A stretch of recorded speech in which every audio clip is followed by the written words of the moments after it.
You've probably seen a mezuzah, right? That little case you see on the doorposts of Jewish homes. It seems so simple, but inside, well, that's where things get really interesting. There's this tiny, handwritten scroll with rules so precise, so detailed, that the greatest minds debated them for centuries. So you gotta wonder, what's really going on inside that little box? Because it's not just a simple prayer. Nope, it's a meticulously crafted document. And the rules for writing it, they're basically a secret code. So, what do you say? Let's be detectives for a little bit. We're going to follow the clues, sift through centuries of debate, and see if we can unlock this scribe's code. We're going to find the meaning hidden right there in the ink and parchment. All right, so our investigation starts at a kind of surprising place, the very end of the scroll. Now, you'd think the last couple of words would be pretty straightforward, right? But in this world, oh man, every single detail matters. Okay, so the phrase in question is al haaretz. It means above the earth, and it's part of a verse about living a long life. Sounds good, right? Well, here's our first clue. The scribes just could not agree on where to write these last two words. I know, it sounds like such a tiny detail, but it tells you everything about how deeply they were thinking about the visual meaning of the text itself. So you basically had two competing ideas. On one hand, you had the scribes who said, let's put above the earth at the end of the line, right under the word heaven from the line before it. Why? So it visually shows that heaven is close, it's right up there, high above us. But then you had another group saying, no, put it at the start of the next line. This leaves a huge blank space, and that space symbolizes the vast, incredible distance between heaven and earth. So you see, two different placements, two totally different but equally powerful symbolic meaning. Okay, so that whole debate over just one little phrase, that was just the appetizer. It proves a point though. Placement is everything. Now let's get to the main course, the real heart of the mystery. This is a conflict that, honestly, defined the scribe's code for centuries. I'm talking about the great debate between open and closed passages. All right, before we dive in any deeper, we got to learn a couple of key terms. The lingo, you know? First up is sutuma. That's a closed passage. It just means you finish one paragraph, leave a little space, and start the next one on the very same line. Then you have petusha, an open passage. That's when you finish a paragraph and start the next one on a totally new line. Yeah, it sounds like a tiny little formatting choice, doesn't it? But trust me, this was a huge deal. And here they are, our two main contenders in this debate. In this corner, you've got Rav Huna. We have an eyewitness account that he used the closed sitama style. And in the other corner, we have the legendary Rabbi Meir, who was adamant about using the open petucha style. So you've got two incredibly respected authorities with two completely opposite methods. The big question is, who was right? And Rabbi Meir, he tells us exactly why he thinks he's right. He points out that the two paragraphs written in the mezuzah, well, they aren't actually next to each other in the Torah scroll itself. They're pulled from totally different chapters of Deuteronomy. So his logic is pretty simple. If they're separate in the original source, they should be written separately as open passages on the mezuzah scroll.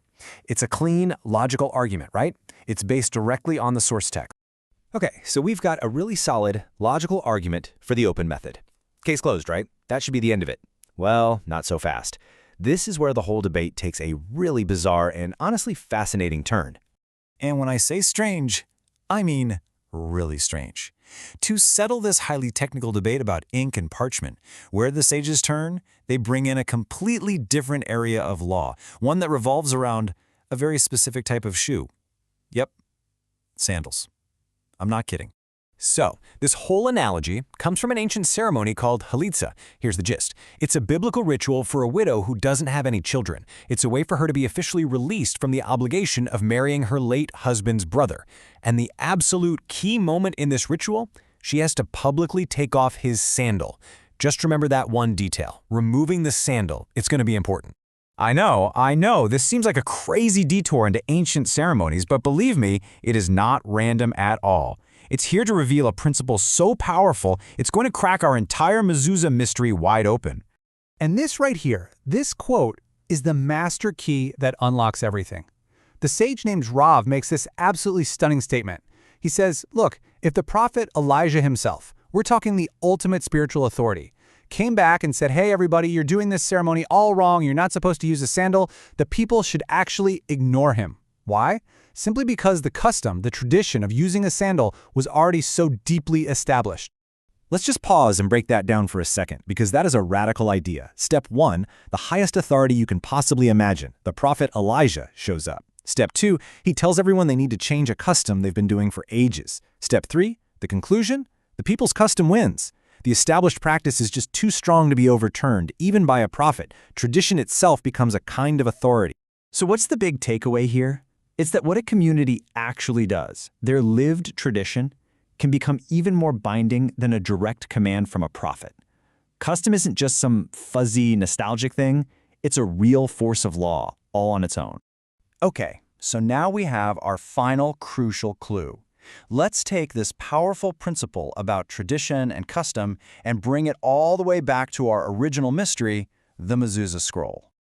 And here is the final piece of the puzzle, and it's a real head-scratcher.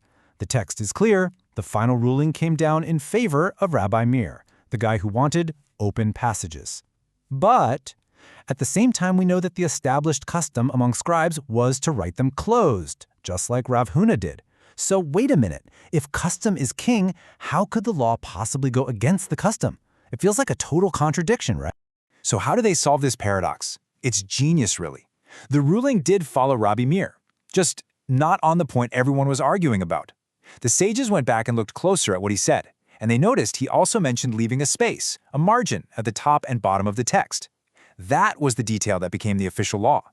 The ruling was about the margins, and the main debate, the open versus closed thing, that was decided by the power of custom.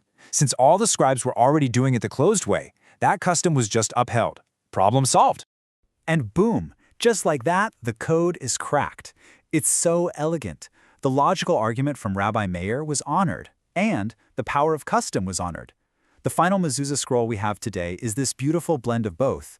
The passages are written closed because that was the custom, and they have proper margins because that was the official ruling. So, what can we take away from all this, from cracking the scribe's code? Well, a couple of really big things. First, it shows us that law isn't just some static set of rules frozen in time. It's a living, breathing conversation that's always evolving. And maybe even more importantly, what a community actually does, their lived traditions, is this incredibly powerful force that literally shapes how ancient texts get interpreted for generations. And all of this kind of leaves us with a final thought, right?